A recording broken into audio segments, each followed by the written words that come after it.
Mate, what's going on? First day back, what's going on? Just in time, yeah? I don't know about that. Dirty late, mate, I call that. I'm out of touch. That was, yeah. Cool. Well, yeah. Welcome to the Website Investing Show. How's it going, guys? It's my first day back, so I feel completely out of touch. Obviously, I'm 5 seconds late for the stream as well. So, yeah. How's it been going? It's going good. Yeah, not too bad. It's boiling still here in the UK. It's getting hotter. I think the weather is getting even hotter tomorrow, which I don't even know if that's possible. I don't know. Yeah, I haven't looked actually, but yeah, I've been on the beach for the last couple of weeks, week and a half, which has been fine, which has been good. But Good yeah, not weather. now. No. Yeah, but yeah. So yeah, what's been happening since I've been away then? What have I missed? Hey, mate, nothing. Things have been running smoothly. It's almost as if we could do everything without you. Brilliant. Okay. That's good. That's good news. If anybody watched live streams last week, they'll know that's definitely not true because I messed the bits up. So yeah, no, not a lot to be fair. We had a good guest on last week with Eleanor. So we spoke to Mike from Below Average Blogger. Come on and shared loads of good like nuggets and stuff about his keyword research and how he approaches different things. And yeah, really, really good. If you didn't see that one, I definitely recommend go and watch it because yeah. There was loads of stuff. Loads of people loved that one. Eleanor's domain breakdowns are giving us ideas for other niches and all kinds of stuff. So it was great. Oh, awesome. Well, yeah. I haven't watched it all yet. I watched the start of it, but I haven't watched it all. So I'm going to pick that back up. How's it going with you, Elena? Good. I got a new puppy. So, Show us. Okay, come here. Show and tell. What's the puppy's name?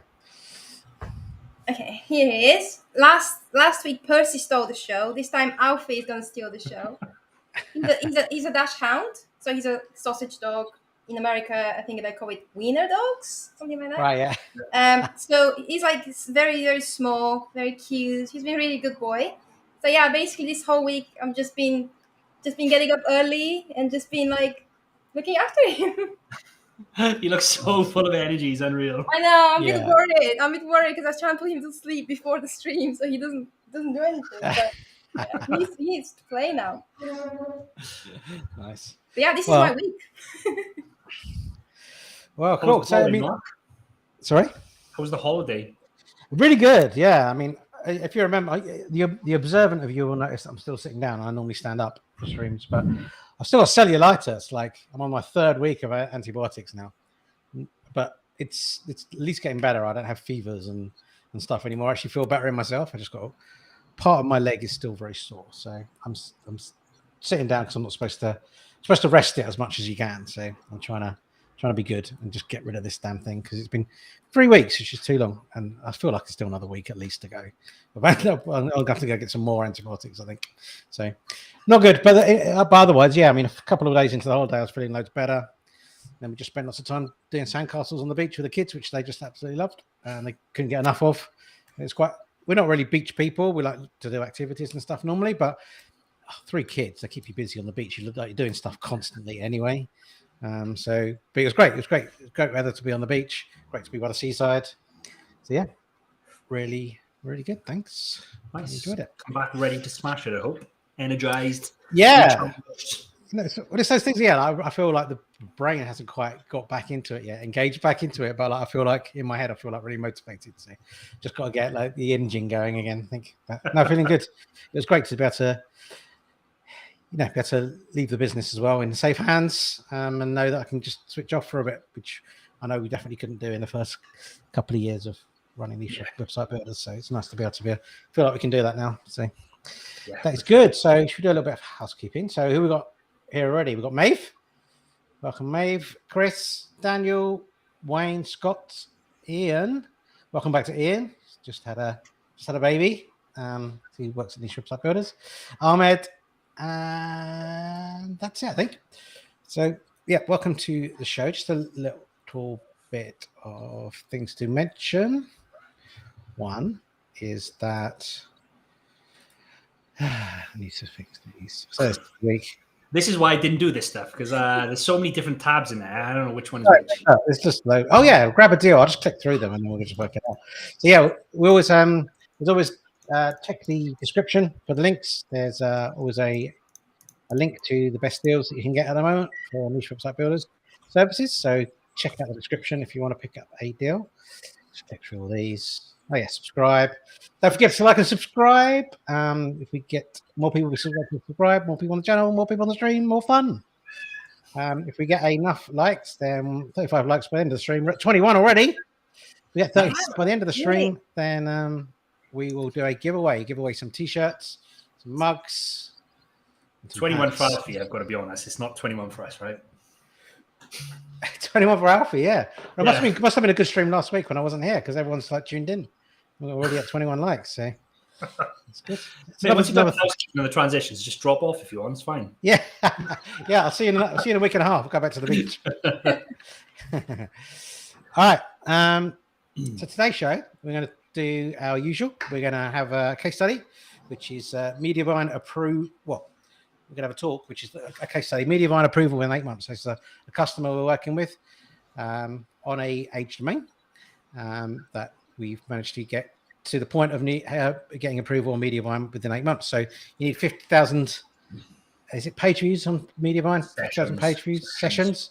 50,000 sessions a month to get to that. So that's in 8 months. That's a pretty good story. So I look forward to hearing more about that from Adam.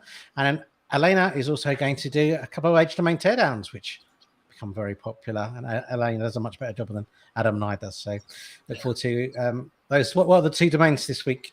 Yeah, today it's fail.com and beerbloggerconference.org, I believe. Yeah. Fantastic. Okay, so what are we doing first, guys? Which are we doing? The presentation or the teardowns? Let's do the case study first, because just in case we run over a bit, I've got to jump off hard stop 4:30 today for a call with one of our lovely clients. So I'll do that first in case we run over and I can just jump off. Go for it. Cool. So people who watch our stream regular would know that something about this case study already. We gave an update 3 months ago when we were at month 5, so we're 5 months in. We're now 8 months in. Back then, so back in May, we were 4 age domain redirects in. We're now 6 age domain redirects in, and we had 620 pieces of content live on the site, and we now have 852 pieces of content. So this is going to be like an ongoing case study where every couple of months we'll come back on and we'll just update and show like the results and anything new that we try in, and some of our takeaways. So yeah, you may have seen some of this already back in May, but this is just to bring everyone up to speed. So these were the domain stats in May. We launched the site, by the way. So the site we launched in December 21. So it's 8 months old now. And when we launched it on an age domain already. So it was already a DR30 when we launched the website in December 2021. And then when we gave the update in May, we were at a DR46. A DR47 and then domain authority 46. One's Ahrefs and one's the other one. But essentially, there was 1,500 referring domains, a DR47. And if we fast forward 3 months now, we're at I've got these the wrong way around. We're actually a DR53. I don't know why I've got a 39 there. So it's gone from a DR47 to a DR53. We've gone from 1,500 referring domains to 2,000 referring domains. And you'll see in a little bit when we cover off the timeline, we've done no link building or active link building to this website aside from 301 age domain redirects. So it's a great way of building authority in a very short space of time. But I will caveat that by saying only if you have the right domains that are relevant and pass all of the due diligence checks. We've been doing quite a few. So one of the services that we offer is for you to send us your age domain for us to vet and run through our own process. And we've been doing lots of those over the last couple of months. And there's lots of them which wouldn't have passed our criteria for one reason or the other. So it's a really good strategy when used correctly, but please don't just go and buy a random domain because you'd see that it's got a high domain authority or it's got a good backlink profile. There's lots of other things that you need to check. We've got a whole video on due diligence on the YouTube channel. If you go onto our channel and click on the playlist, the age domain playlist, and go back and look at the due diligence video. Or if you don't feel comfortable doing that and you want us to take a look at it, like I said, there's a service on the site. You can go there and you can pay, and we'll take a look at it, and then we can also have a call with you afterwards to discuss if you wanted to. So just bear that in mind. That really good strategy if used correctly. So keyword research. Hey Tony, Adam. Yeah. Before you jump on, I actually clicked the wrong one there. Got a question from Maeve. No is the answer in this case, and it's not the usual Ahrefs is reporting less than analytics, but there's a good reason for that, and I'll cover that off now. I was going to cover it off later on, but the reason that Ahrefs is showing higher traffic than actually analytics in this case is because of one of the 301 redirects. So we acquired an old brand, redirected that domain in, and that page, that acquisition page that we always create for that 301 redirect, started ranking for the brand term, and the brand term gets, I think, 40 or 50,000 searches per month on that acquisition page still. So it was a very fresh, they dropped the domain, and like 3 months later we picked it up and we did the acquisition. But that search term still gets about 40 or 45,000 searches per month, and that acquisition page is ranking number 3. So according to Ahrefs, that page is one of the best performing pages. But if you look in analytics, nobody clicks it because it's not a brand anymore. And Ahrefs works out the traffic based on what's the search volume, what position are you in, what percentage of traffic should you be getting from that keyword, be in position 3 for that keyword. And that's the reason. So it's not there. It's a little bit less, but it's all to do with that one keyword basically. So that'll probably fade over time then with the Ahrefs. Yeah. So are you going to go through the real numbers later on then? I am, yeah. Perfect. Well, we'll save it for that then. Awesome. Yeah. Maeve rhymes. Right, I must know Maeve's put rhymes with Dave now as well. I love that. So keyword research. We've talked about this extensively in the past. The type of keyword we did 2 types of keyword research for this client, for this topic. The primary one is tomb raiding, and I'll go through what tomb raiding is in a second. And the other one is identifying listicle topics, and those are things that are can be easily expanded. For example, and it's it could be something like 10 backyard birds you see in Texas, and then from there you can think, well, how can I quickly expand that? And then you can do 10 backyard birds you'll see in Florida and Nebraska and Arizona. And you can expand that list very easy across, in this case, state. And you can do that across colors, for example. So 10 different birds that are blue, 10 different birds that are gray, 10 different birds that are black, for example. And if you think about those kinds of ideas, you can apply that kind of methodology to most spaces. Most spaces will allow you to either expand for location, for a color, or for something that's quite specific in the niche. We were talking on the live stream with Doug yesterday, and they talked about coffee being a niche, and they were saying, how would you expand coffee? Coffee's predominantly a product based. And I said, well, you could do best coffee shops in, and then all the different cities, and then best coffee shops in the state, or you could do 10 best coffee recipes, 10 best frothy coffee recipes, 10 best coffee cake recipes, that kind of expansion. So that's what I mean by listicles. And we combine the two. I realized I haven't updated those post numbers. So when I did this in May, there was 341 listicles and 279 Q&A. Almost all of the Q&A, so the question and answer based topics, came from tomb raiding. It came from competitors that had a lower DR than us and were doing a very good job of it. Tomb raiding, I mean, we've talked about tomb raiding. We've got a whole video on it. In a nutshell, it's looking for websites that are in the same space as us, pulling out different domain metrics, so UR and DR and trust flow and citation flow and so on, and ordering them highest to lowest, so we can see in our competitor landscape who are the weaker competitors just from a domain perspective, and then of those weaker competitors who are doing a standout job of generating traffic, and then of those ones that are doing a standout job, looking at their content, seeing what pieces of content are working for them, what keywords, what titles, etc. So that's the methodology, and that's the primary methodology that we used for the keyword research here. So sorry, Adam, Yeah, Are you going to cover this at some point through this presentation with Ahmed as well? He's I am. Yep. perfect. Wayne's doing our job for us. To be fair, like I mentioned, that we've got already got a really in-depth video on the channel for that. But yeah, I just wanted to make sure we're covering it off because Ahmed asked that question. So yeah, we'll pull it back up when we get to that slide now in a sec. No props. So this is kind of what a competitor list looks like when we do our tomb raiding. We've got all the URLs. The one highlighted in green was the client's one. This one's obviously out of date because it's no longer a DR30. That was when we did the initial research. This list looks a lot different now. So when we're adding more content now, we basically go back to the drawing board. We do all of the tomb raiding research again, and we basically shift our position in this competitor landscape, which opens up more opportunities. But this is what it looks like. You've got the UR and DR and DA and PA, etc., all added up. And then from there, you can figure out, who's got a weaker domain just from a pure backlink perspective. Listicle topicals, I just kind of covered this off. And I feel like these slides were taken directly from the May presentation.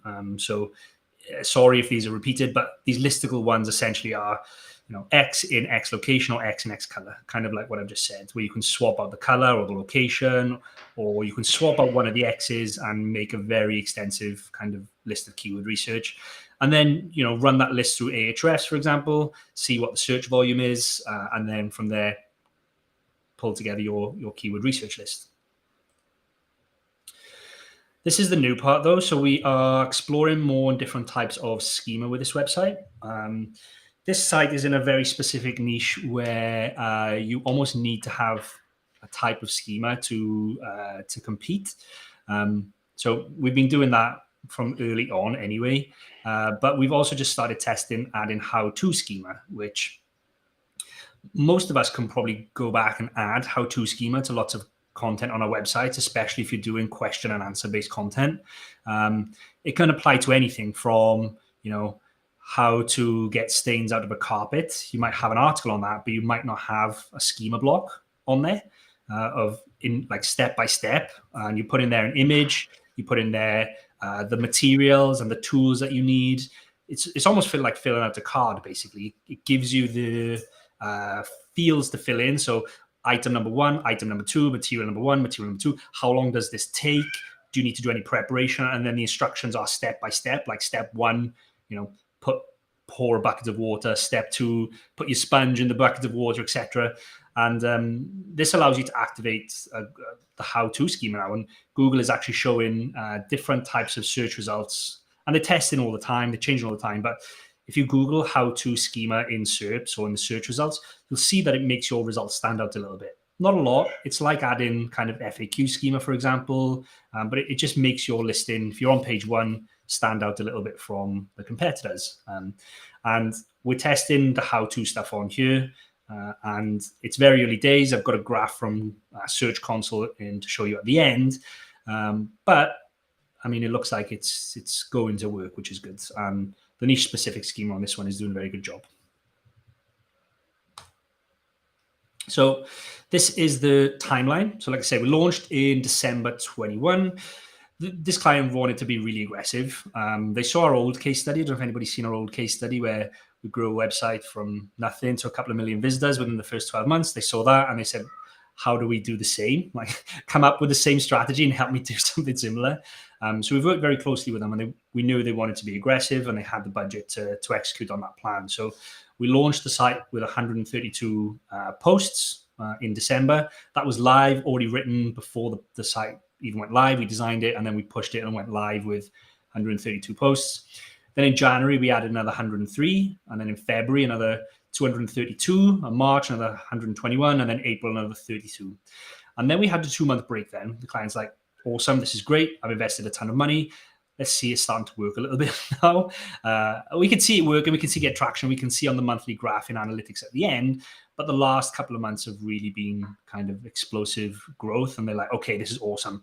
I'm going to double down now. Where's next? So we added another 24 posts in July, another 200 posts this month in August.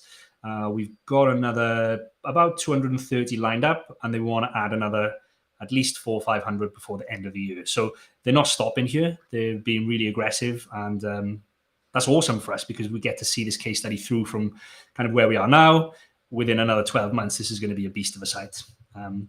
Also on this slide is the age domain redirects. So I mentioned at the start, we've sourced and we've redirected in 6 other age domains that are hyper relevant to the space. So in February, we redirected in a DR28. In March, a DR23. In April, a bit of a beast, which is a DR40. And then May, a DR13. June, another beast of a one, which was a DR41. And then July, a DR13. And this is the main reason the DR has gone from a 30 to a 53 in 8 months. We've done no other link building. It's obviously attracted links naturally as traffic increases and posts start getting to the top of Google and number 1, etc. But this has been the predominant method of link building, and you can see this here. So this is a screenshot from Ahrefs, and you can basically see the bumps in number of referring domains and also the bumps in domain rating as each redirect has been implemented. So I think the first one was in January or February. And then you can see the clear bump in March. That was the beast of a one, and then a big one in May, and another one in June, another one in July, and another one. So on and so forth. And yeah, I thought this was really cool to actually see that, to see the domain rating increase as we implement these redirects. And again, just caveat that these are domains that we would be super happy to build money sites on. I broke down the costs at the end. They're not cheap domains to be redirecting in like this. But when you think about how long it would, or how long, or even how much it would cost you to go from a DR30 to a DR53, if you were to buy links, whether that's guest posts or, if you were to buy the same number of links, quality and quantity of links, even if you could buy the same quality, it would cost you way more than it would cost you to have acquired these 6 domains, which is why we love 301 redirects as part of a link building service. So this is coming on to Ahmed's question. And Ahmed's question was, do you just 301 redirect the homepage, or do you go through all of the history of the site and 301 redirect individual pages as well? So our redirect process, like Wayne said, there's a whole video on it, but basically the way that we implement this is we create an acquisition page. In this, on the slide here, it's called skyscraper acquisition page. And that acquisition page will be structured in a very specific way. The first couple of paragraphs will talk about the domain that you're redirecting in and say, hey, welcome to visitors from old website. Our website has now acquired this domain. We love the stuff that the old website was doing. They covered XYZ content. And then the next couple of paragraphs will be talking about your main domain and saying, we're trying to do something similar. We've got awesome content that covers, what the other guys used to talk about. And then we cover them. Below that, then we have a skyscraper piece that talks broadly about the topic. So, for example, if this was a sports website and we were bringing in a tennis age domain, our skyscraper piece of content would talk all about tennis.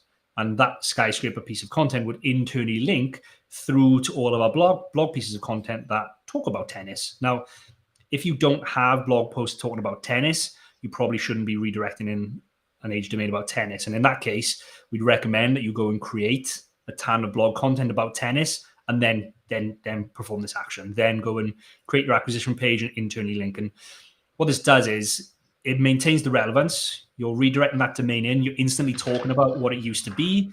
And the page is all about tennis. It's all about what the old domain used to talk about. Ahmed's question was quite specific in that, do we just redirect everything to that homepage, to that acquisition page? Or do we go through and redirect individual page-to-page redirects? If there's the opportunity to do that, Ahmed, then we do, but only to a certain point. So anything with 2 or more referring domains, typically we'll go through and we'll have a look to see if we have any content that matches, but it has to match really, really well. We don't set up page-to-page redirects if the relevance is quite loose. We would rather it go to the acquisition page. But if there are, so for example, I'll stick with the tennis. If the old site had a post about tennis shoes and you've got a post about the best tennis shoes, then yeah, 100% we would set up a page-to-page redirect. But most of the time, we don't find that they have enough post-to-post relevance, and most of it just gets pushed to the acquisition page. So I hope that answers your question, Ahmed, on that, and hope that's kind of clear on on the process on how that works.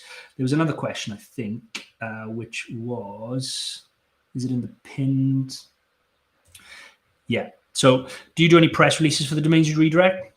Yeah, we definitely recommend that you do that. It just signals to Google that this is like a legitimate acquisition. If a business acquires another business, they're almost certainly going to talk about it. They're almost certainly going to do a press release. So you should definitely look at doing that. And we can recommend services. The one that we recommend is 38digitalmarket.com. We've used them plenty of times and they do a great job. We did one recently and it actually got picked up by Forbes, which was crazy. We actually got a link from Forbes from a press release from a 301 domain acquisition, which was really cool. Just a cool byproduct of doing a press release. So yeah, 100% recommend that. And these are the results. So this is the Google Analytics screenshot since we launched in December. You can see that the first first 4 or 5 months, kind of, even though we posted a ton of content and we started redirecting domains in, an age domain still takes time. It's not a magic bullet. It's not we work with an age domain, we're going to put out a load of content and we're going to see rankings in month 1 or 2. Like, typically that doesn't happen. It does happen now and again, but typically it doesn't happen. And you still have to wait a period of time to see results. But then you can see kind of month 5, 6, and 7, that's when it really starts to motor. And pretty much traffic is doubled from May to June and almost doubled from June to July. So it's really in that, starting to hit that explosive growth phase. And I'll show you some screenshots from Ahrefs in a second, which basically show you that this site is just getting started. Like, it's incredible how many new or improved keywords are now dropping in, even in the last 4 weeks. So July's page views were 74,800. It was about 60,000 sessions. So we hit Mediavine. The clients now applied for Mediavine and been accepted. They're just going through the transition phase of moving off Ezoic and into Mediavine. This is Search Console, showing the same kind of thing, but this highlights more, or this shows in a better way, I think, how the first couple of months are quite flat and steady, but then you've got that explosive exponential growth in the last couple of months. And this is, I guess, just to kind of set people's expectations. These results, they don't happen overnight. You have to keep working and have to keep pushing, even when it looks like, things are not kind of working out here. I put all this effort in up front. I've launched the site with 100 posts. I've added 100 posts. I've added another 200 posts. What am I doing wrong? Nothing is the answer. It just takes time. And I think this just demonstrates and shows that really nicely. And we've got Spot This Schema. So you can see that we launched the site with a certain type of niche specific schema. And again, nothing really happened, but this schema in particular is like, you can't compete in this niche without it. I'm not sure if that will give the space away for some people. I'm not going to say what the niche is, but you can't compete in this space without this type of schema, really. And this just goes to show how important it can be. Like, these posts now are driving 300 clicks just from that type of feature that appears on Google. If you don't know what schema is, by the way, it's just a way of telling Google that this is a post about a specific type of content. And in doing so, you give them data that's structured. So going back to the how-tos, you tell them, you fill out the box which says this is going to take 5 minutes, and Google knows that 5 means this task will take 5 minutes, for example. And they use that data because it's structured and it's uniformed. They use that data to populate different features on the SERP. So, for example, if you've ever Googled a recipe, you'll see at the top that you've got an image and a star rating and like a carousel. That kind of stuff comes from structured data. You won't be able to get into that unless you've got structured data, because Google basically takes it from there and feeds it into their structured data template, I guess it is. And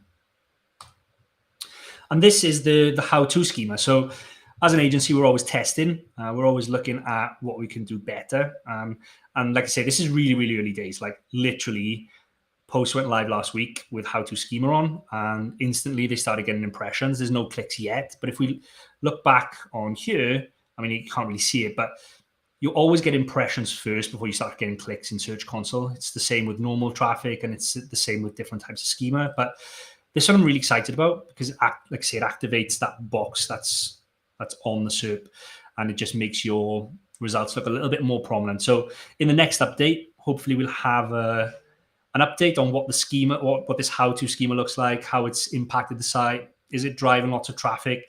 Is it worth going back through your existing content and adding it? Is it worth implementing into your SOPs going forward? That kind of thing. But for now, the jury's out, but it looks like it could be very useful. And more growth to come. So this is what's really exciting about this site. I pulled out the organic keywords and a comparison. So this is the 10th of August, so literally yesterday compared to 4 weeks ago, the 10th of July. And there've been almost 46,000 new or improved keywords, which is incredible. Like, this site is on a massive upward trajectory now. Like, the fact that these are new and improved means, you can see them on there. They've gone from position 9 to position 6 and position 9 to position 1, for example. But the new keywords mean that they might be in the top 100. A keyword typically doesn't start in position 1 to 3. Like, it'll start a lot lower down, and then over time will come from position 10 to 100 into position 4 to 10, and then from position 4 to 10 to position 1 to 3. So this site's got massive amounts of growth still left. And just wanted to show these that there's now almost 100,000 keywords in positions 1 to 100, which is great. We love to see this number always going up and to the right, because we know that over time they'll drop down into positions 4 to 10 and 1 to 3. We've got almost 10,000 keywords in positions 4 to 10, and we've now got almost 2,500 keywords in positions 1 to 3. So that's all great. That sounds awesome. Those results are amazing. How much did it cost to get here? Because this is one thing that people always talk about amazing results. Like, these are great, but like, what does it take? What did it take this client to get here? And the initial domain was just shy of $3,000. The 6 redirect domains cost almost $18,500. And this is what I mean about the domains having to be quality. If you're going to use domains as a link building strategy, you have to use quality ones, and they cost money. So the 6 domains come to a total of almost $18,500, and the content has cost them $77,000. So far they're into this project for $98,500, which is a lot, agreed. But we've now started to get some data from our big data project, and I'm going to show you in a second. Are we on track? What's next? And what's exciting about this? So the exciting things are, it's just been accepted into Mediavine. That should give it an instant bump in revenue. The other thing, the exciting thing about this is they've invested the $77,000 in content, but of that, $21,000 was invested in the last 5 weeks. So 232 posts, or 27% of the content has been live for less than 1 month. So that content is going to take a little bit of time to age and to come into its own. But essentially, 27% of the content, or 27% of this investment, basically hasn't even been reflected in those results yet, in the traffic or the revenue, and there's massive continued growth expected. And this is an are we on track? So this is still very much in kind of development stage. Me and Anna have talked about our data project, where we're going through affiliate websites niche by niche and trying to find thousands of different sites that we would class as competitors, i.e. they are affiliate websites or they are content sites, and they monetize with Ezoic or AdThrive or Mediavine, one of the display networks. And we're pulling out some metrics around the average domain rating and the average number of pages and how much traffic they have, and then trying to guess on a very low scale what the average revenue might be for those sites as well. So we've banded them down. So the bandings are sites that get between 25 and 50,000 visits, for example, and 50,000 and 150,000 visits. And then from there, we can start to see what the average domain rating is, the average number of pieces of content they have, how much traffic they have.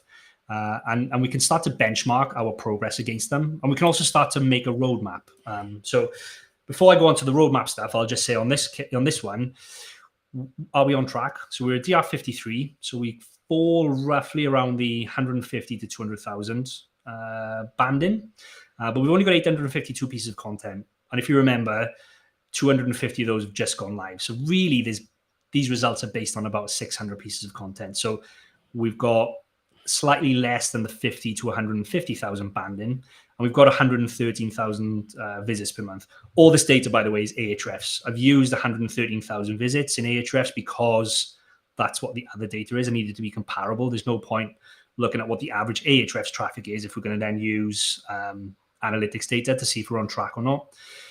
So this falls smack pretty much in the middle. We would expect this site to be at around 100-ish thousand visitors per month according to Ahrefs. It's dead on.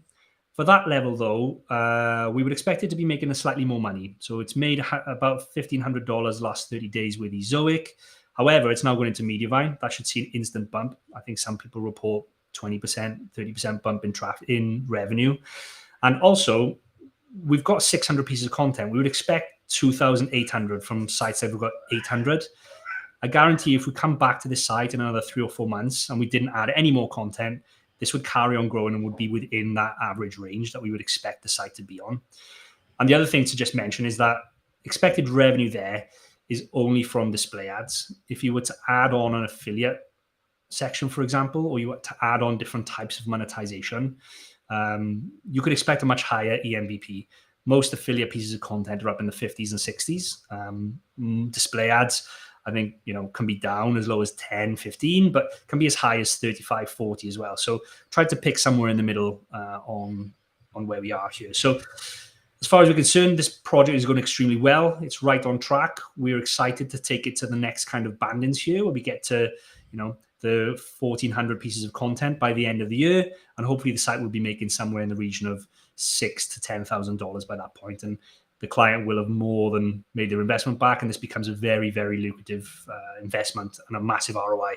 Not only do they have an asset which is worth more than they put in, they've got a cash flow asset which is generating, thousands, possibly over $10,000 a month, and we hope to get to that position within the next 6 to 8 months. So within 2 years, we hope to be in that position, and everyone should be happy, hopefully. Client is loving things so far. They're really happy with how things are going.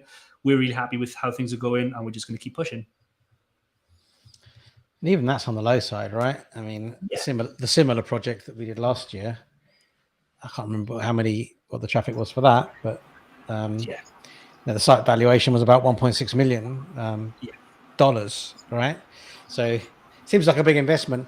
I mean, and it is for this customer, right? Because when we did the last project, they were or the similar case study from before, they were showing they were getting some income from ads and stuff already. Mm-hmm. And so they were just reinvesting what they were earning, whereas this customer really believes in the process and is kind of investing money even before pre-revenue, which is a bit different. But I mean, I think all the signs show that there's clearly going to be a good return on investment here for this one. Yeah, for sure.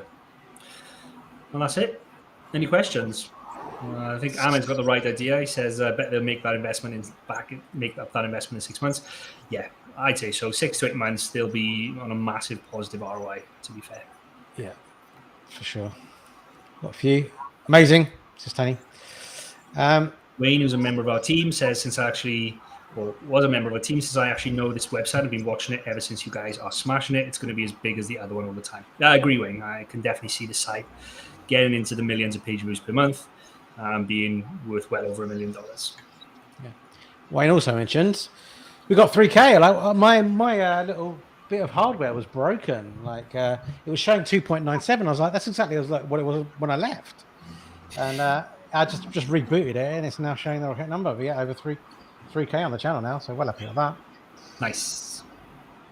And if we give away the puppy, then no, we can do even more. No. Puppy giveaway. As Tony asks, what site do we use for Schema?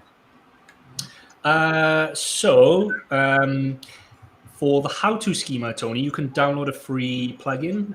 It's by Mediavine. It's called Mediavine Create. Install the plugin, and then you can just literally add a Mediavine How To block at the bottom. It gives you the areas you need to fill in. And then once you've done one of them, you can then run it through the free Google Rich Schema or Rich Results Testing tool. I never remember what it's called, to see if the schema is valid, if you've done it right, and if you've missed anything, and you can go back and amend it. Once you've done it once or twice, then yeah, you can do that. The one tip I will give you though is always include an image in these schemas and always include a video. If you don't have your own video, you can go and source one from YouTube, paste the YouTube URL in there, and that also marks up the video with schema as well. And you'll notice an instant bump in or you should notice, not instant, but you'll notice a bump in traffic from people coming from video. You can go into Google Search Console and click on search appearance, and you literally see that the schema for video has been implemented. You can see the impression and clicks those videos are now getting as well.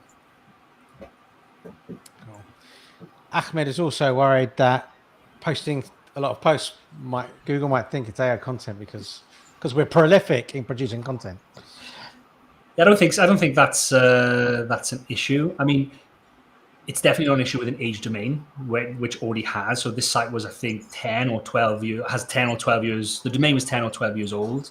It's got 10 or 12 years history with Google. It's got authority. It's got trust. The content was indexed very quickly.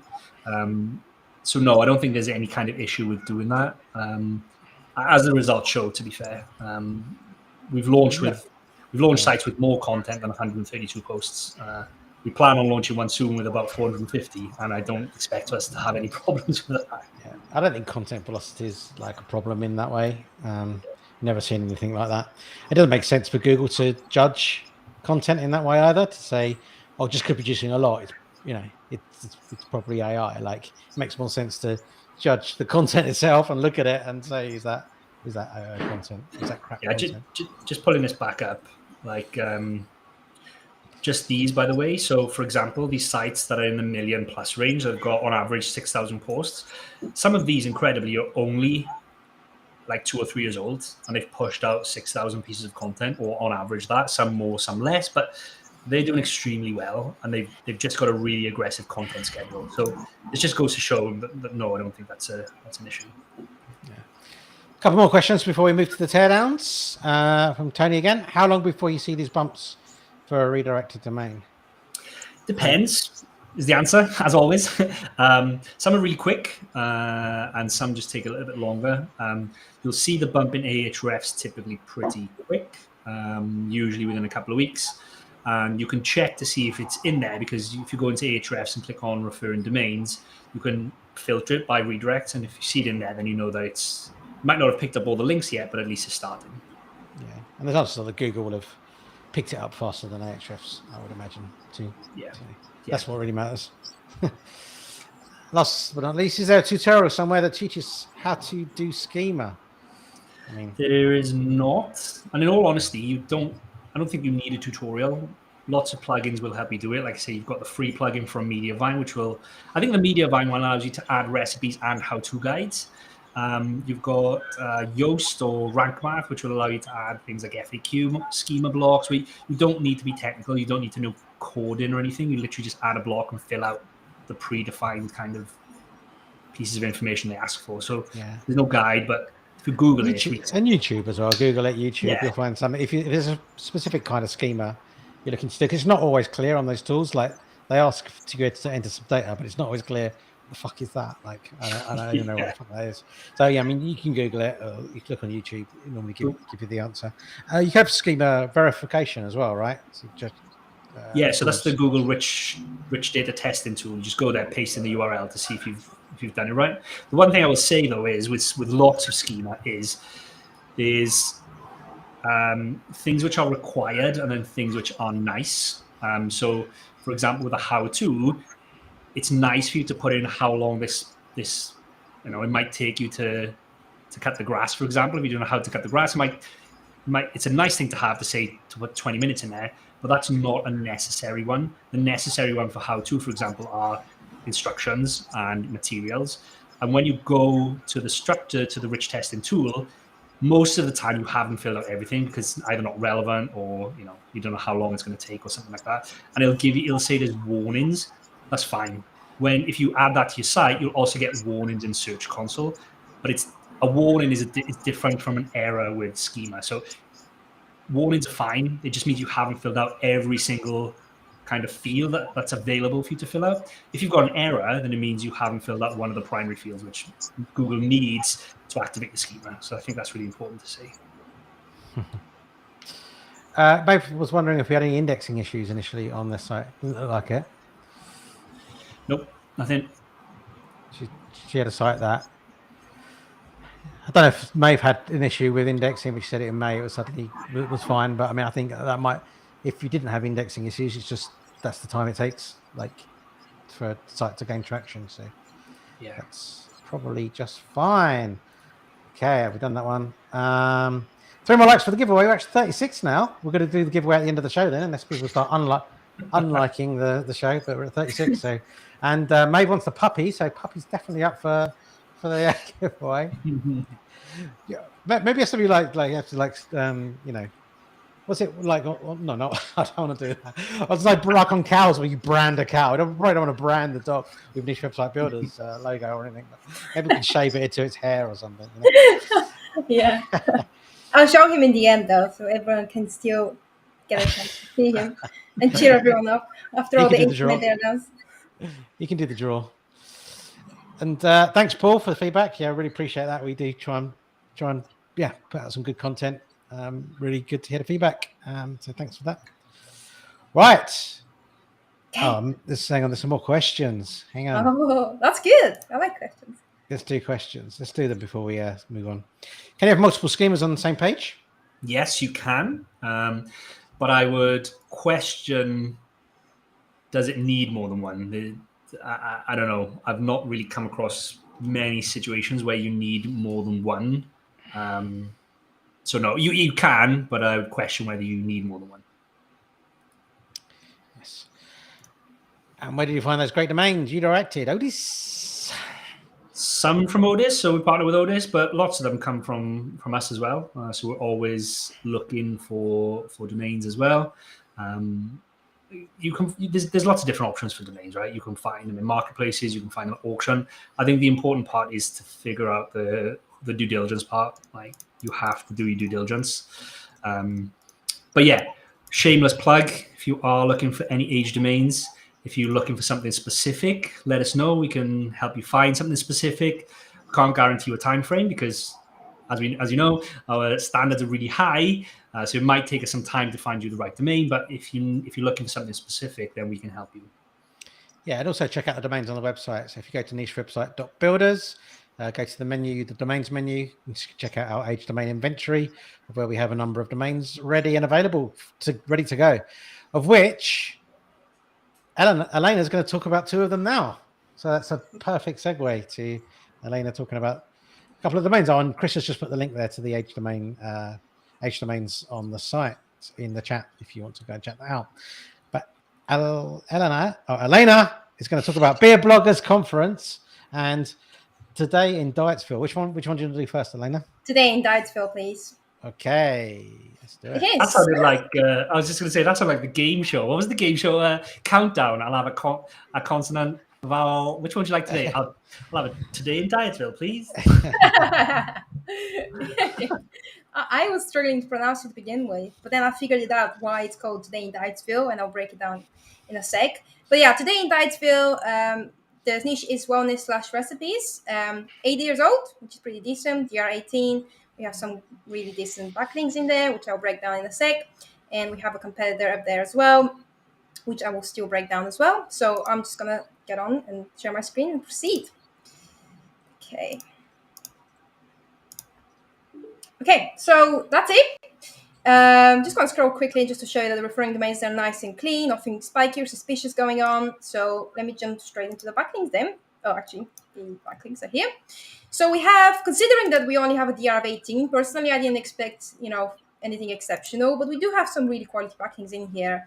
One of them is Brit.co, LLDecor.com, Greatist.com, Global Healing, Whole 30. So if you remember, this one was wellness as much as recipes. So all these kind of healing and wellness and all these things are kind of niche relevant. And Whole 30 is a really good backlink because Whole 30 is a type of diet which is really popular. It's like 30 days of cleansing, and which is supposed to help you lose weight and kind of achieve a better digestive kind of health. So this is very popular, really nice backlink, to be honest. We also have paleohacks.com. The domain itself wasn't specifically this domain wasn't specifically targeted on paleo, but I'll take it because it's obviously paleo is food. So I'll take this as a really good backlink as well. Christo.com, whatever this is. But yeah, really good backlinks, considering we only have a DR of 18. So I'm pretty pleased with what we've got here. So yeah, good backlink profile. And I'll jump on the anchor text profile here. And the first thing I see straight away after I have filtered highest to lowest is Lindsay Diet. So this is the lady that run this blog. So now it makes sense why it's Diets Phil, because it's her name, kind of. Sorry, yeah. Trying to make it full screen. Sorry. Is that a real domain? Is that a real name? Diets? Your name is Lindsay Diets. Okay. So I cracked the code. I found out why it's going like this. But really, this is pretty decent because this is really good for EAT, which is expertise, authority, and trust. So what happens is once we come to creating this site, we will have a persona called Lindsay. We wouldn't use the surname, but we'll just use Lindsay. And as you can see here, we have Lindsay down here as well. So this is fabulous. So we already have kind of an established EAT, which in my opinion is pretty great. So yeah, at the top, her name, which is kind of branded. I would say this is kind of branded anchor text. And then we have branded and branded. And then we have a couple of like recipes that she did, spicy chipotle KO chips, which is all kind of what you should expect to see in an anchor text profile. So nothing concerning. Don't worry about these bulky anchor texts. It's your typical scraper websites. Almost every site has them, so I wouldn't worry about this. Then we have a couple of generic ones. And yeah, I mean, pretty decent, anchor text profile. So nothing to worry about in here. Let me just open. This is the best pages by incoming links. So I always like to come in here and just kind of show you what sort of cleanup will be required for us to be able to retain those beautiful links and that power. So unfortunately, at the very top, we don't have the homepage, but it's on the second position. 61 links are pointed towards the homepage. We have an image at the top. But then we have some kind of internal pages that get some really good number of backlinks as well. And as you can see, this one is Whole 30. So that is why I believe we got this link from this Whole 30 website, because she had a recipe specified for this, and it's also a paleo. It happens to be a paleo as well. So anyway, we should definitely kind of recreate these posts and get a decent number of backlinks. And we can easily do roundup posts for these. For example, we could do 10 of the best chicken tikka masala paleo instant pot recipes, or we could just do 10 best is instant pot chicken recipes or whatever, and then redirect this beautiful link there and reserve all this power. In terms of the amount of we'll need to recreate, it isn't a lot. Like we're probably looking about 18 pages or so, so nothing really too much to reserve all that power. So this is the site. This is beautiful Lindsay, as we just saw on the anchor text. She used to run this blog, and this is what it looked like. So you have home, about, recipes, and it had like subcategories for everything you kind of need, from appetizer, breakfast, desserts, drinks, main dishes, etc. And then she had remedies and topics. It kind of goes into borderline lifestyle, if you will. She kind of shared all sorts of things happening from parenting. She obviously had kids, personal care, which fell into the kind of self-care kind of thing, nutritional balancing, remedies, contact. She had a beautiful ebook as well, which is interesting. Something we can, do and monetize at some point as well. So yeah, I've kind of opened the remedies type of section that she had. It's a little bit maybe too medical in my opinion. So, we're going to have to, tread with caution here, because we don't want to go too much into your money, your life. So once we go in and doing, this side, and when we put together a strategy, we should be really careful on kind of what sort of, wellness topics we write about and things like that, because we need to be very careful of avoiding to go too health, if that makes sense. So she has like these kind of things that are maybe, in my opinion, a bit too medical. I wouldn't tackle these things myself, just out of caution. There was a Google update a couple of years ago, which is called the Medic Update. So all those websites that were discussing medical kind of related stuff were kind of punished because they didn't have the necessary, education requirements for them to be covering these things, because it's about people's health, and we need to be very careful when it comes to people's health. Some of them were okay. 4 effective and natural ways to relieve an upset stomach this holiday season. This is probably something I would cover because there are proven ways. There are facts that you eat a toast and you can relieve an upset stomach or whatever. I guess this should be okay, but as I said, you should be very careful when it comes to doing wellness and health related subjects. But yeah, another thing I would like to bring up quickly is that surprisingly, this site redirected to this site, but it's the same lady. So for some reason, she wants to change the name to All Nourishing Things. So it's still her. Nothing's changed. Although she has changed her branding, her logo, and some of the categories, but it's still her. And and I checked, the site is still live. So which is interesting. Why? What happened there? We don't know. But yeah, she decided to use this site instead, and this domain expired. Now, I'm going to jump quickly into the strategy of where we can take this site. Wellness is a big space, but a lot can be achieved. But this is just the wellness part of things. As you just saw, we had recipes. So this is, for me, I'll really, really, really focus on the recipe side of things. I'll kind of leave the wellness on the back end kind of thing. I'll really, really focus on recipes, but we'll still tackle wellness because obviously it's about wellness, and she focused on healthy eating as well. So healthy eating, healthy recipes, they kind of fall into the wellness. So as I said, we'll thread very carefully and with caution when it comes to wellness. But here's what we have in mind. So information articles on wellness, health benefits of this and that. I think we can, very, very cautiously be able to cover some of these things. For example, health benefits of carrots. Like, these are known facts. This is just very broad of what we could do. I'm not saying eat a carrot and that will cure your diabetes, for example. I'm saying eat a carrot because you get vitamin A and you'll get, fiber, and that's beneficial to your gut, etc. These are all proven facts, and these are things that carrots do contain that can help you with this. We're not saying we will, but they can help you. But this is kind of what I was thinking we could potentially do in terms of the wellness and health benefits of this and that. So yeah, just general wellness examples also include benefits of exercising, benefits of eating a salad, benefits of adding beetroot to your smoothie. This could be something more we could probably do. Why you should add 10 reasons why you should add a beetroot to your smoothie or to your diet, and then list the health benefits of a beetroot, for example. And this is kind of where my head is going at. But as I said, the star of the show, in my opinion, would be the recipes. And as Adam earlier showed, with recipes easily falls into the schema opportunities. And we typically love doing kind of roundup listicle types of content and niche website builders.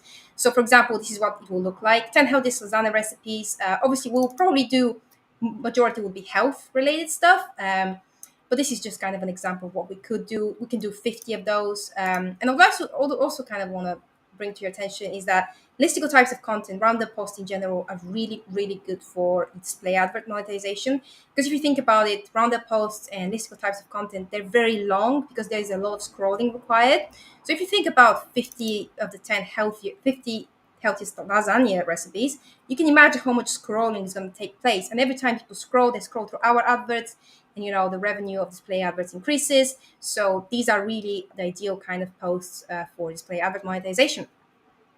But here's what I have in mind in terms of monetization in general. Will be some sort of cooking equipment, cooking products, supplements potentially, something, because she was really focused on health. Maybe we can say 10 ways to have, a glowing skin. And I know for a fact that collagen powder is one of those. I keep mentioning collagen powder because I don't know, it's just a very popular thing that I've seen recently that a lot of people monetize. But yeah, we could tackle, again, casually into the supplements as well. They pay really well, so why not? And wellness products, ebooks, as we saw earlier, she had an ebook. We could do a course, we can do ebooks, and other ways we can monetize. I think there are many other ways as well. But yeah, this is kind of the broad plan of what we could do for this today in dietsfood.com. But as I said, the star of the show, in my opinion, is the list of types of recipes. Okay, so I'm going to jump into the competitors that we have. The first one is carmelapop.com. They are 13, as you can see, easy healthier recipes and cooking tips. Perfect. Much less authority than us. They're 13, we are 18.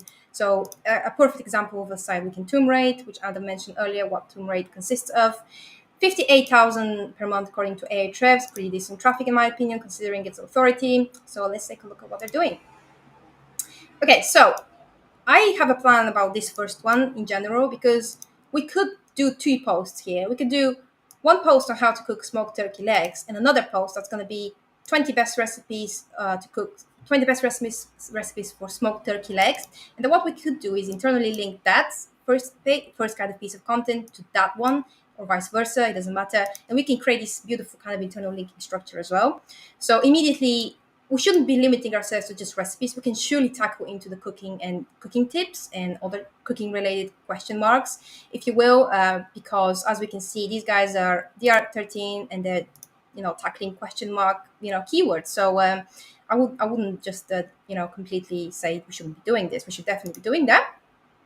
And they're doing a bit of smoothies, and they have, this is one I want to show you. Okay, sugar-free Red Bull. We can easily do 5 of the best sugar-free energy drinks. Again, it's kind of a roundup listicle types of content, which I love, and I think this is a perfect one to do. Frozen chocolate Dunkin' Donuts. Can you freeze yogurt? Again, this falls nicely into the information pieces of content we could be doing. Sugar-free syrup is a one I think we can monetize, because I don't know, we can link it to Amazon or other affiliate programs we have signed up to, and we can list, this is listing best of the sugar-free syrups. Maybe someone is trying to lose weight, don't want to eat too much sugar, and they're looking for options, so we can link some of those options. They can buy them, and boom, boom, we have some money. Then we have more stuff. What does taro taste like? Strange. What does chai taste like? And things like that, which is kind of food related. I think we can easily tackle these keywords. Why not? And as I said, this is much less authority than us and generating pretty decent amount of traffic. So I'm going to jump into the second competitor, which is higher authority than us, but I feel like this is a pretty decent example. Nevertheless, this is basically shows us what can be achieved within the health kind of space and recipes, if you will. So here's what they're doing. Low calorie Dutch bros. How long does creatine take to work? As I said, this is kind of what we could potentially be able to tackle into the supplement kind of thing. I think we could explore this. Why not? Why do eggs make me gassy? I mean, why not? 800 search volume, probably something we could cover. And this falls nicely into wellness, and it's very casual, I guess. It's pretty casual. We could write about this. Why not? What to mix with protein powder. Again, where my head is going here, we could have this as a standalone type of post, and then have 50 of the best protein powder recipes and internally link between these two, and again, create a pretty decent internal linking structure. Can you mix creatine with protein powder? I like this one. Pre-workout is a type of supplement as well. Lowest calorie chips, again, because we're wellness health, we should definitely do, I don't know, again, around the post, we could do 50 of the best low calorie chips you can make, or recipes, or I don't know, I think chips in America are like crisps, so maybe I suppose we could do around the post on the cheap brands and lowest calorie cheap brands out there as well. Something that we could actually explore. I haven't thought of that. Protein shake with egg whites. 10 of the best egg white protein shakes. Boom, another rounded post. And as you can see, more kind of related question and queries. 3,000. Oh yeah, we could do meal plans as well. That sounds interesting. A lot of search volume as well. Yeah, we could do meal plans as well. Yeah, again, a lot of kind of opportunities and a lot of ideas that we're getting from these competitors. So yeah, this is the first one, and I'm going to do the second one now, which is Beer Bloggers Today in Diet. Okay, thanks, Chris. So Beer Bloggers Conference, Industry Beer, as the URL suggests. It's a 13 years old domain, which is pretty old. And we have a nice competitor down at the bottom, which is generating nearly 95,000. But I will break it down anyway. DR30, pretty decent authority. So yeah, let's get to it. I'll share my screen again. Okay, so I'll first show you kind of what the site looked like. So it wasn't your traditional just a beer brewing or a beer site kind of blog or informational pieces of content type of site or an affiliate site. It was about conferences, events to do with beer. So it was kind of like a directory, and there is a directory here. But they did do some posts. As you can see, recent posts. They have, are you the best beer writer? Top 20 most influential beer websites in the world. I think this is something we should definitely cover, which falls nicely into a roundup post again. and another kind of relevant posts. But as I said, they weren't really about how should you brew beer, does beer contain a lot of alcohol and things like that. They were just like a general directory and just general conference and event type of beer website. It's worth noting that they, just like the last site, I don't know why these people do this.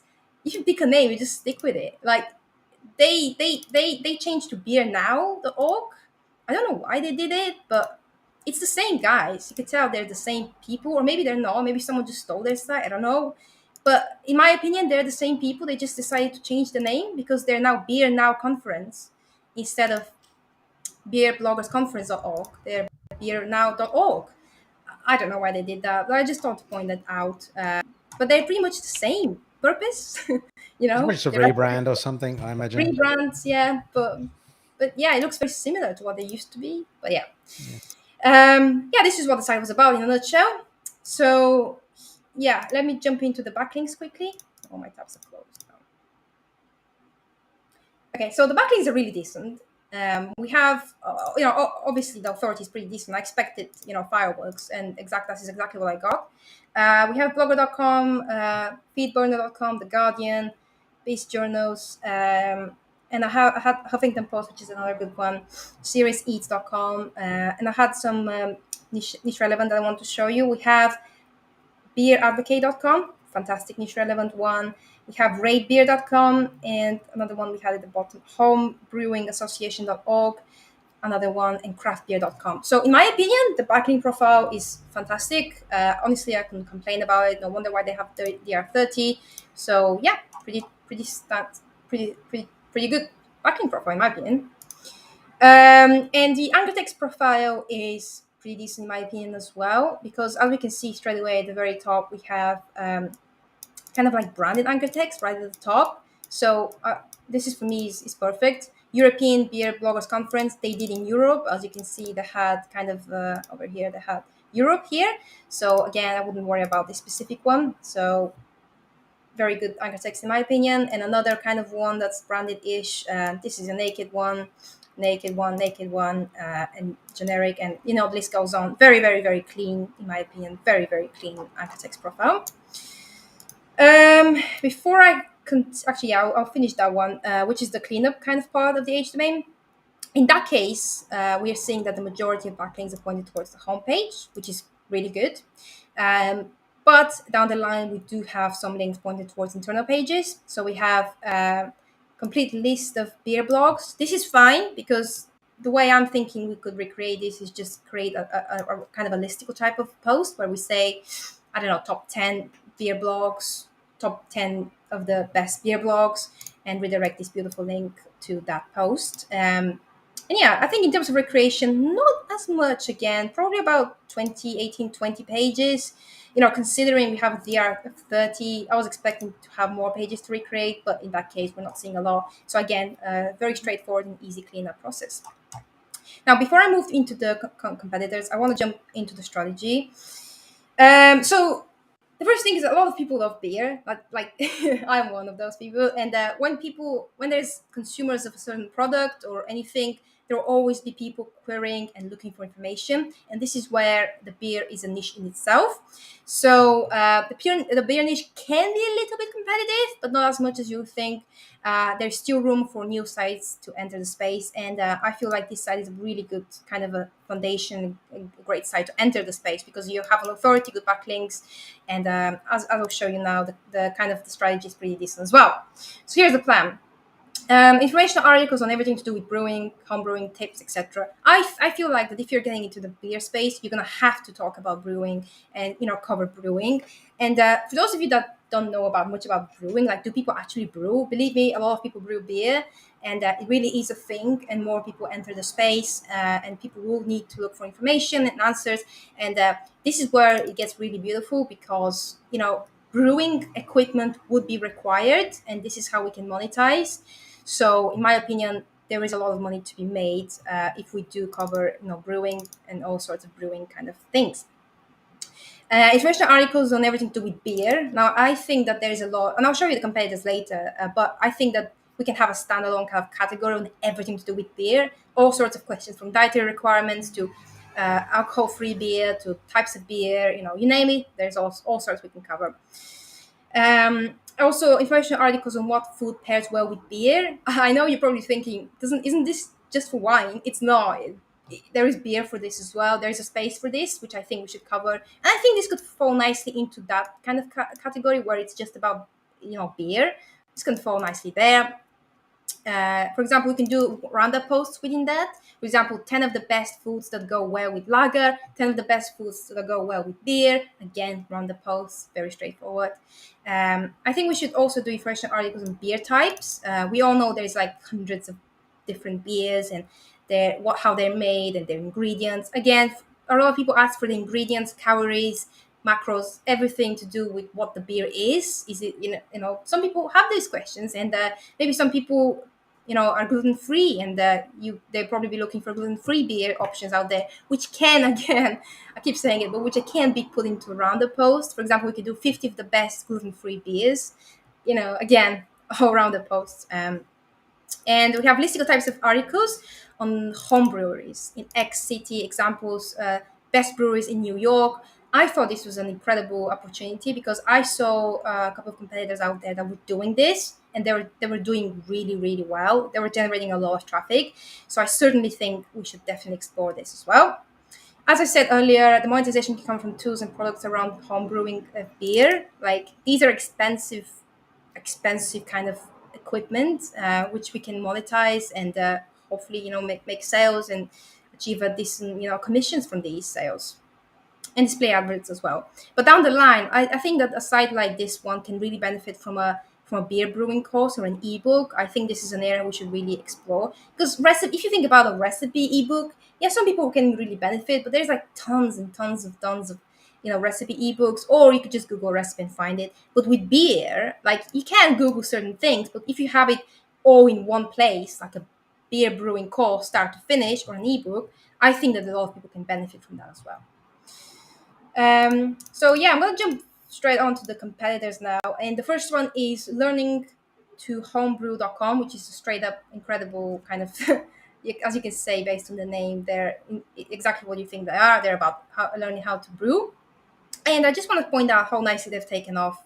Just look at this beautiful kind of upward trend. So yeah, 18,000, not incredible amount, but considering they only have like a DR14, this will be a standout tomb rate first. But yeah, let's take a look at what they're doing.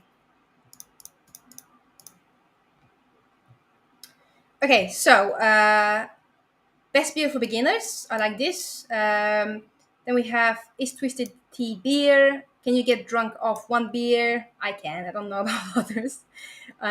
Yeast-free beer. Yeast-free beer is what I was saying to you earlier about the types of beer and their ingredients. As I said, some people might be allergic or have intolerance of some sort. So I think this is going to fall nicely on that side of things. And then we have beer kind size chart, least acidic beers. Again, maybe some people have like acid reflux. Maybe some people have a lot of acid in the stomach and they need to reduce that. Again, this is a nice way of, maybe we could do a roundup post again. I keep saying it, like 10 of the best of the least acid beers, if you like. Costco is like an American really big supermarket, so we could do that as well. Again, around the post of all the best Costco beer selection beers. Can you drink beer? Can you drink expired beer? This could fall nicely into what I was talking about on everything to do with beer category. So all sorts of questions. I think this can fall in there really nicely. Homebrew canning. This is something to do with homebrewing. I don't know what canning is in homebrew, but I know it's sort of a question. And this is what the title is. Can I get my homebrew canned? Oh yeah, hold on. I know what it's like. Okay. Yeah, I know. I think just put it in a can. I think. Yeah. I thought it's a technique. I guess. Best beer for beer can chicken. God knows what this is. Yeah, this is it. Beer for party. 50 of the best beer for parties, guys. Oh, everything is around the post. Oh, I love it. I can also see the one above. Can you buy alcohol on a Sunday in Oklahoma? What time can I buy beer in Florida? Like those kinds of things. Yeah, where can you buy on Sunday? Those are the Yeah. things you can expand massively across all the Yeah. different states then as well. This is a good point. Yeah, this is a good point. Yeah, so this is the first competitor.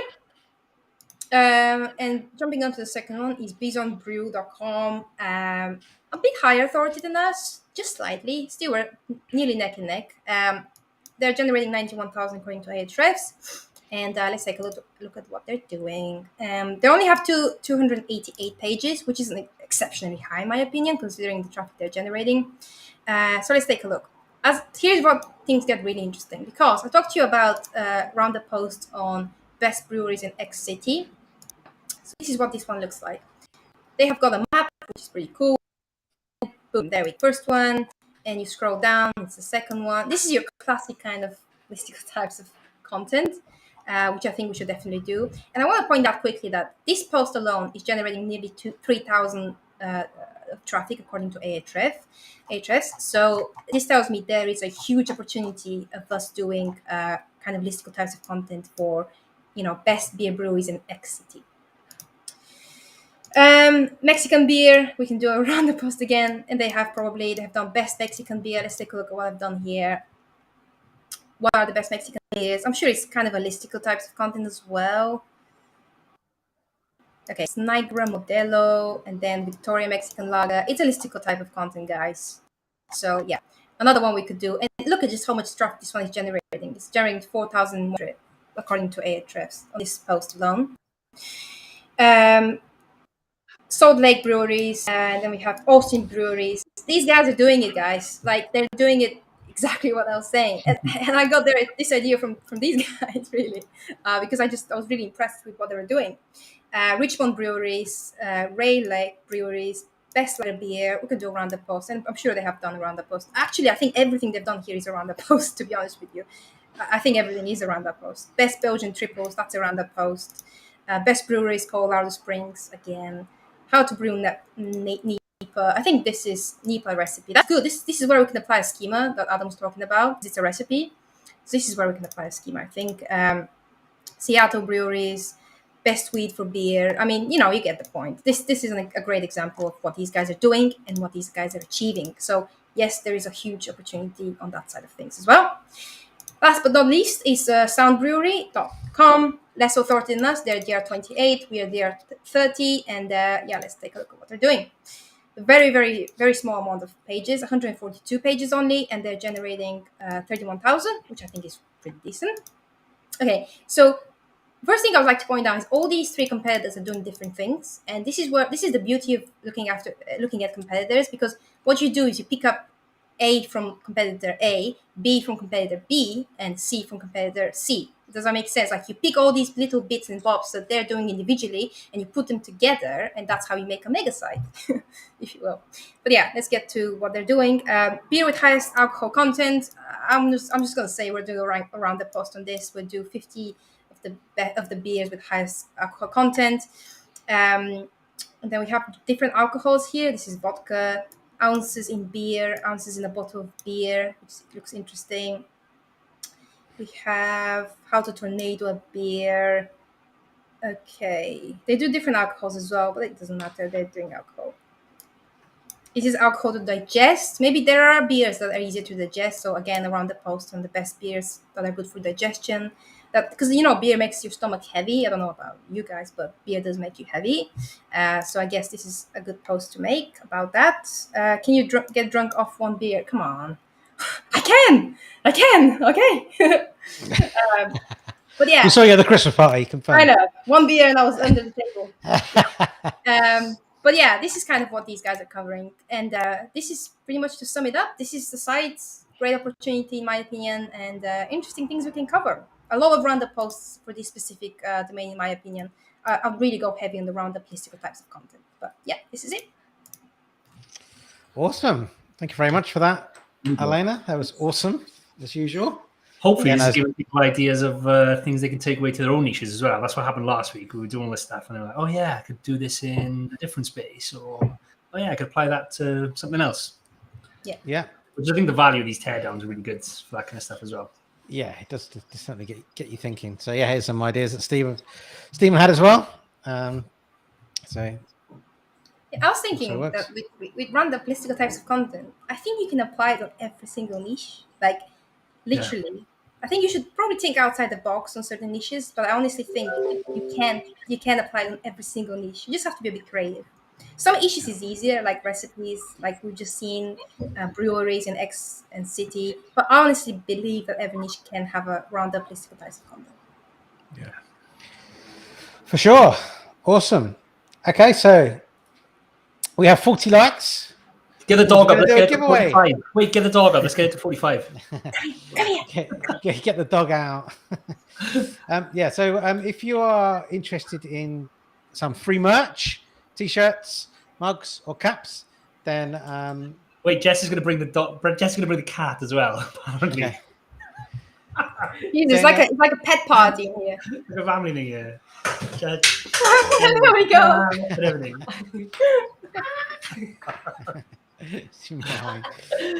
Okay, so then we're giving away Parker as well. Yes, go crazy in here. Just come in. So So make a comment now on YouTube if you're interested in the draw. If you don't make a comment in the next couple of minutes, then you won't be in the draw. That's just the way it works on YouTube. You need to have commented within the last couple of minutes, otherwise we can't grab your name out. Comment now if you're interested in some merch, and we'll do the draw in around 5 minutes time.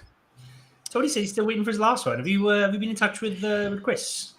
Tony, send a message or send us a message on the website, and Chris will sort it out for you. Yes.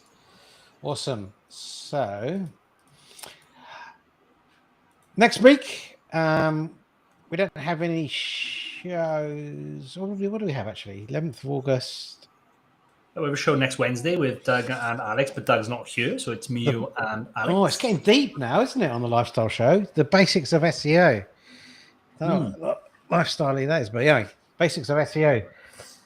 In brackets, search engine optimization, in case you wasn't sure. So that's the Back to basics. That's what we're going to cover in the niche lifestyle show next week. We haven't got a topic yet for next week in the website investing show, so we're going to come up with something by next week. So we'll let you know. But yeah, so on Wednesday, 3 p.m. will be the niche lifestyle show over on Alex's channel, WP Eagle. Check out. I don't know if we've got it in the description here, but yeah, check out search for WP Eagle on YouTube if you haven't already. The niche lifestyle show is a show that we rotate on 3 channels between Doug Cunnington, ourselves, and Alex on WP Eagle. So sign up to those channels to make sure you don't miss a niche lifestyle show.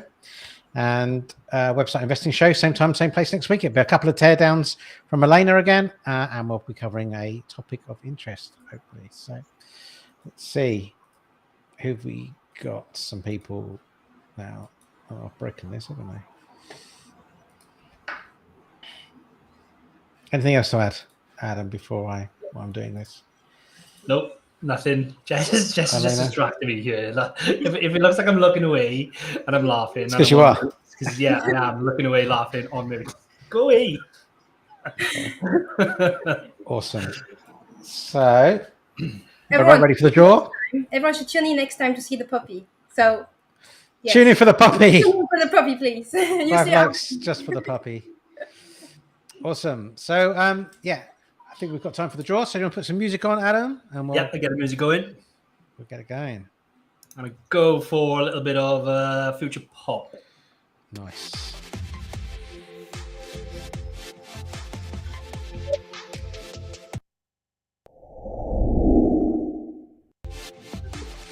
Boom. Here we go. Okay, it's a draw for some merch. We'll do a couple because you missed it last week, right? This one's for the puppy. We did it on the Thursday one. We just didn't do it on the Wednesday one. Okay. We'll do a couple of spins. It wasn't as dramatic as this because the speed was set to really fast as well, mate. Yeah, need the drama. Oh, it's going to be Brian. Or is it Ahmed? It's going to be Brian. Awesome. Let's do another one anyway. Did miss one. I'm thinking, okay. I was going to make an executive decision and say we'll send Ahmed one as well. And I've got to do the draw. Got to make it fair. Because Ahmed subscribed today He's been very Yeah. active on the Lots comments, of so questions. there'll be uproar if we do that. Ahmed, you just got to keep tuning in to get in the draw.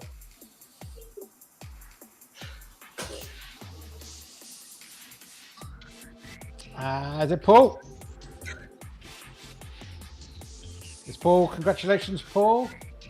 Well done, guys. Oh, Well done, Paul, and well done, Brian. So Paul and Brian, yeah, head over to nichewebsite.builders website, go into the chat or the contact form and be in touch, and we'll send over details of what you can order, sizes and everything, and we'll get it out to you. Sweet. Fantastic. Well, thanks very much, guys. I fumbled show. my way through it today, feel like, but just getting back in the swing of things from the vacation. But thanks, Elena. Awesome teardown. Thanks, Adam, as usual. And yeah, I guess we'll catch up with everyone next week. Have a great weekend. Have a good Thanks, one. guys. Cheers, everyone. Bye.